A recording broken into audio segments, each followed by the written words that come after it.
జ్యోతిరావు పూలే గారు ఈరోజు జయంతి సందర్భంగా ఇక్కడ ముడప సరుకుల్లో మనము ఘనంగా వేడుకలు నిర్వహించుకుంటున్నాము.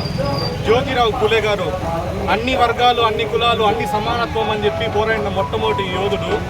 అందరూ కూడా, అన్ని కులాలు కూడా సమానంగా ఉండాలి, అంటగారితనం అనేది ఉండకూడదు, మహిళలకు కూడా సమానత్వం అనేది ఉండాలి, మహిళలు వెనకబడిపోతున్నారు, మహిళల్ని మనం కించపరిచి చూస్తున్నాము, అలాంటివన్నీ ఉండకూడదు, అందరికీ సమానంగా మనము గౌరవించాలి, మహిళలు కూడా ముందుకు రావాలి, మహిళలకి విద్య నేర్పించాలని మొట్టమొదట పాఠశాల అనేది స్థాపించిన ఆయన జ్యోతిరావు పూలే గారు.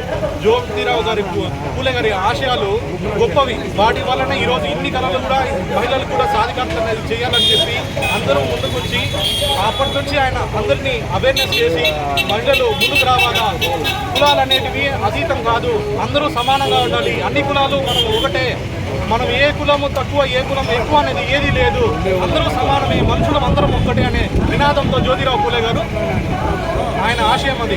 ఆయన ఆశయం గొప్పతనంతోనే ఈరోజు అందరూ సమానంగా ఉంది అనేది. భారతీయ జనతా పార్టీ ఎప్పుడు కూడా అన్ని కులాలకి సమానంగా చూస్తుంది, ఏ కులం ఎక్కువ, ఏ కులం తక్కువ అనేది చూడకుండా జ్యోతిరావు పూలే గారి జయంతిని ఘనంగా నిర్వహించమని చెప్పి స్టేట్ పార్టీ నుంచి కూడా మాకు ఆదేశాలు అందాయి.